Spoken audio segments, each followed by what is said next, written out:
আসসালামু আলাইকুম। আমি অ্যাডভোকেট মোহাম্মদ সেলিম মিয়া। সর্বপ্রথম আমি আমার পরিচিতি দিচ্ছি। আমি নোয়াপাড়া গ্রামের 7 নং ওয়ার্ডে তারাব পৌরসভা, রূপগঞ্জ থানা, নারায়ণগঞ্জ জেলার একজন স্থায়ী বাসিন্দা। আমি 2010 সালে ঢাকা বারের মেম্বার হই। এ যাবৎকাল খুব সুনামের সহিত আইন পেশায় জড়িত আছি। এছাড়াও আমি Bangladesh survey and valuation concern farm অ্যাসোসিয়েশনের সহসভাপতি 2018 সাল থেকে অদ্যাবধি রয়েছি। আমি নোয়াপাড়া গ্রামের 7 নং ওয়ার্ডের একজন স্থায়ী বাসিন্দা। আমার এই এলাকায় ম্যাক্সিমাম সময় যেটা আমি অনুভব করি সেটা হলো বৃষ্টির সময় ড্রেনে জাম লেগে থাকে। পানি, বিশেষ করে ইউনিফিলেনের সামনে আমরা দেখেছি যে বৃষ্টি হলেই ওখানে হাঁটু পানির মতো হয়ে যায়। বিসিক প্রজেক্ট, ওখানেও পানি জমাট হয়। এগুলা দ্রুত গতিতে নিষ্কাশনের, মানে শীতের সময়টাতেই এই সুয়ারেসের যে লাইনগুলো আছে এগুলো অবশ্যই পরিষ্কার করে রাখতে হবে। আমার এলাকায় মাঠের, মানে এই কর্মসংস্থানমূলক এলাকায়, এই এলাকায় মাঠের খুবই অভাব। এইখানকার ছেলেমেয়েরা যে খেলাধুলা করবে সেই সুযোগটা খুবই কম। আমাদের বেসিক একটা মাঠ রয়েছে, সেই মাঠটাও সংস্কারের অনেক প্রয়োজন। বৃষ্টি হলে ওই মাঠেও পানি জমে যায়। স্কুল পড়ুয়া ছেলেমেয়েরা যে মাঠে খেলাধুলা করবে সেই সুযোগটাও নাই। ইনশাল্লাহ এটা কর্তৃপক্ষের আমি দৃষ্টি আকর্ষণ করব যে মাঠের প্রতি আলাদা একটা নজর রাখার জন্য। এছাড়াও আমাদের এই নোয়াপাড়া এই 7 নং ওয়ার্ড এবং 8 নং ওয়ার্ডে মিলিতভাবে ছেলেপেলেগুলা খেলাধুলা করার জন্য আমাদের জুট প্লাস্টিক 52 মাইলের অধীনে একটা জুট প্লাস্টিক একটা ইন্ডাস্ট্রি রয়েছে।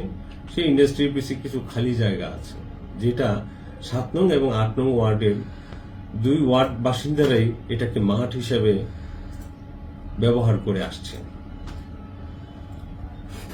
এখন এই 2টা ওয়ার্ডের মানুষ একটু নিঃশ্বাসের জন্য এই জুট প্লাস্টিকের পাশে যে মাঠটি, খালি ফাঁকা জায়গাটা, যেটা জুট প্লাস্টিক 52 মিল, যেটা তাদের নিজস্ব জমি দাবি করছেন, এই জমিটাতে একটু ফাঁকা হওয়ার কারণে বিকালবেলা সকালবেলা মানুষ একটু হাঁটতে যায়, ওখানে একটু বসে খেলাধুলা করে ছেলেমেয়েরা। এখন তাদের যদি এই মাঠটাও, ইদানিং শুনতেছি যে এই মাঠটা নাকি বাউন্ডারি ওয়াল দিয়ে ব্লক করে দিবে। আমি সরকারের দৃষ্টি আকর্ষণ করছি, এই মাঠটি উন্মুক্ত রাখা হোক, একটা মাঠ হিসাবে আত্মপ্রকাশ করুক, যাতে 7 নং এবং 8 নং ওয়ার্ডের 2 এলাকারই ছেলেমেয়েরা যাতে খেলাধুলা করার একটা স্থান পায়, পার্মানেন্ট একটা স্থান পায়। তা না হলে এই ছেলেমেয়েরা যদি খেলার মাঠ যদি না পায়, উন্মুক্ত স্থান যদি না পায়, তাহলে তারা গেমসে আসক্ত হয়ে যাবে, মাদকে আসক্ত হয়ে যাবে। এগুলা থেকে দূর করার জন্য মাঠের পর্যাপ্ত প্রয়োজন। এই 7 নং ওয়ার্ডটা শীতলক্ষা নদীর পার অবস্থিত। আমরা সাধারণত জানি ঢাকার খুব পার্শ্ববর্তী এলাকা আমাদের এই 7 নং ওয়ার্ডটি, তারাব পৌরসভার 7 নং ওয়ার্ডটি। এখন এই শীতলক্ষা নদীর পানি মানে প্রচন্ড দূষিত। এই দূষিত হওয়ার কারণে এখানে ডেঙ্গুর প্রভাবটা অনেক বেশি, যা আমরা দেখতেছি। ডেঙ্গুর কারণে এই বছরই আমাদের এলাকায় এই 7 নং ওয়ার্ডে প্রচুর ডেঙ্গু রোগী আবির্ভাব ঘটেছে। আমি এছাড়াও এই নোয়াপাড়া 7 নং ওয়ার্ডের প্রত্যেকটা সাধারণ জনগণকে বলবো, আপনারা আপনার বাড়ি ঘরের আশেপাশে ময়লা আবর্জনা যথাসম্ভব পরিষ্কার করার চেষ্টা রাখবেন। কারণ আপনার একটা ডাবের খোয়া যদি পড়ে থাকে, ওইটার মধ্যে যদি একটু পানি থাকে, ওখান থেকে ডেঙ্গু মশা, এডিস মশার উৎপত্তি হয়। এই ময়লা আবর্জনাকে আপনারা একটা নির্দিষ্ট স্থানে রাখবেন। এই নির্দিষ্ট স্থান থেকে আমাদের তারাবো পৌরসভা থেকে পরিচ্ছন্ন কর্মীরা তারা নিজস্বভাবে নিয়ে যাবে। সমাজ থেকে আমরা কিভাবে মাদককে দূর করব, মাদক থেকে কিভাবে আমরা দূরে থাকতে পারি, সেই দিকে সবারই দৃষ্টি আকর্ষণ করতে হবে। মাদক সেটা একটা পরিবারকে ধ্বংস করে দেয়, একটা সমাজকে ধ্বংস করে দেয়, একটা জাতিকে ধ্বংস করে দেয়। মাদক সে নিজেও ধ্বংস হয়ে যায়। অতএব মাদকের বিরুদ্ধে শক্ত প্রতিরোধ করতে হবে।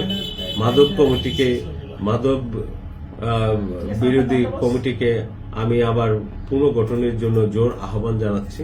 এই নতুন বাংলাদেশে একটা জিনিস চাই, প্রত্যেকটা মানুষ স্বাধীনভাবে চলাফেরা করবে, তার মত প্রকাশের স্বাধীনতা থাকবে, তার চলাফেরার স্বাধীনতা থাকবে, তার বাসস্থানের বসবাস করার স্বাধীনতা থাকবে। সকলের মঙ্গল কামনা করে আমি আমার অভিব্যক্তিটা প্রকাশ করলাম। BMF নিউজ, মানবতার পাশে সব সময়।